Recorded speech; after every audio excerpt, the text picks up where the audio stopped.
So here's our given problem. First, let's cite the given. So since we have a non-conducting container filled with, so let's draw our container first. Here's our container, and it contains, we have a mass of water, 25 kilogram, and its temperature at 20 degrees Celsius. It is fitted with a stirrer which is made to turn gravity, acting on a weight of mass 35 kilogram. So, for example, we have a stirrer here.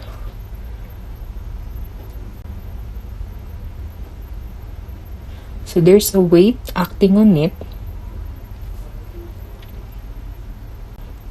and the mass of this weight is 35 kilogram. The weight falls slowly through a distance of 5 meters in driving the stirrer.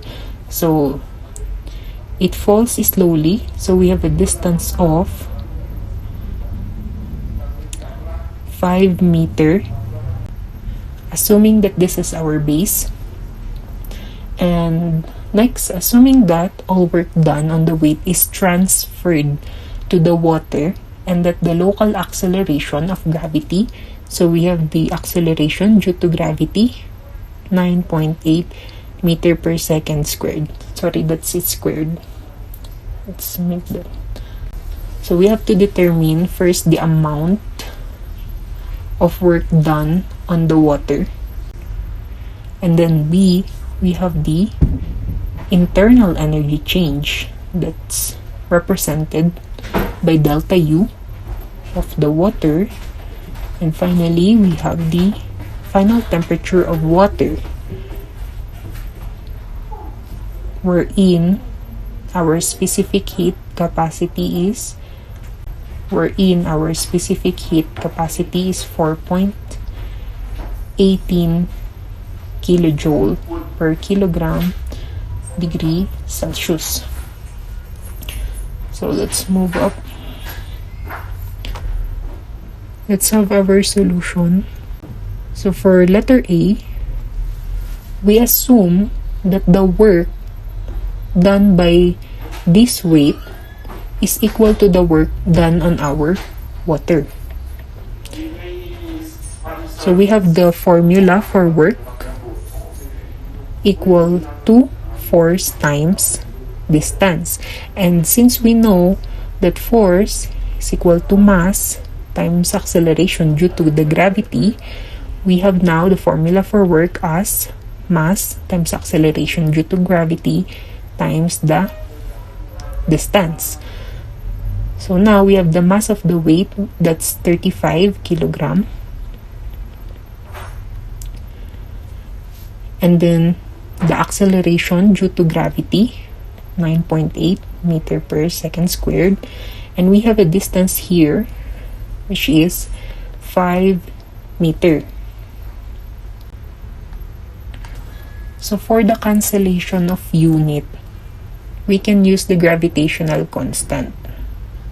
So we have to divide this with our G sub C, or that is 1 kilogram meter per Newton per second squared.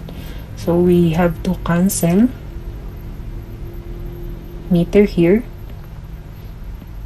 square second, and the kilogram, and so we are left with Newton meter. So if we're going to compute for that, work done on the water is equal to 1,715 Newton meter, or simply 1 Newton meter is equal to 1 joule, so we have 1,715 joule. And this is our work done on the water. So second, we have the change in internal energy of the water. So in solving for the change in internal energy, we could use the formula for the first law of thermodynamics for our closed systems, and that is change in internal energy plus the change in potential energy plus the change in our kinetic energy is equal to heat plus our work. So since we are not heating the water, we assume that the heat transfer would be negligible. For the work done, it's coming from the stirrer, and we assume that the potential energy and kinetic energy are negligible because for the potential energy, our basis is the height. And since our system is the water, there's no change in the height of the tank or the elevation of the tank. So we assume that potential energy is negligible. And for our kinetic energy, we also assume that it's negligible because the velocity is basically negligible in our system. So we are left with change in internal energy is equal to work, and so our change in internal energy of the water would be also 1715 joule. So lastly, we have the final temperature of the water.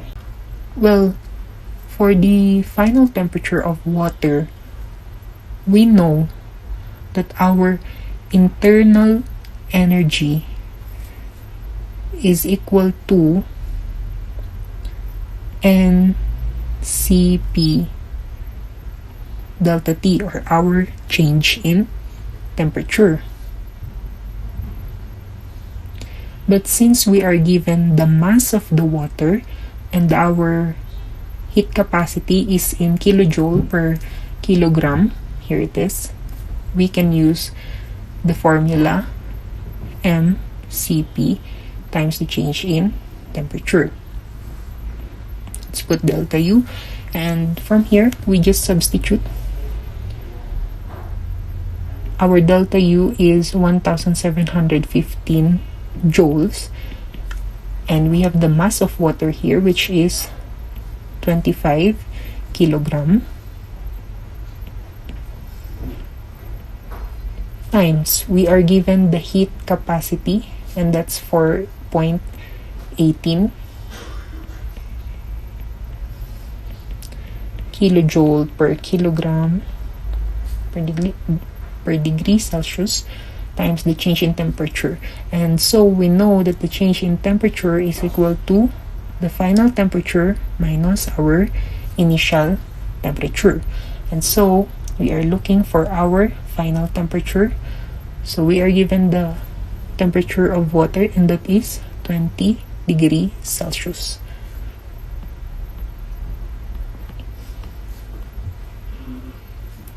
So since we have, let me change my color. Since we have joule here and we have kilojoule here, we need to convert one of them. So let's try converting this one. In 1 kilojoule, there's 1000 joule, so that the unit will cancel. Let's cancel kilojoule here. Then kilogram, degrees Celsius. Then we have the joule here.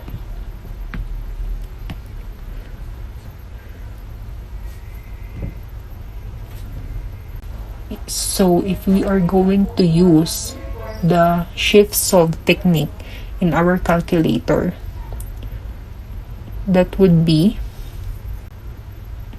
20.0164 degrees Celsius. If you guys don't have the shift solve feature in your calculator, you can always do your algebra. By the way, our initial temperature is 20 degrees Celsius, and our final temperature is 20.0164. If we are going to look at their difference, very minimal. And this is because there was no heat transfer, no boiling occurred, nor the system exert heat to the surrounding. That's why the temperature difference is very minimal.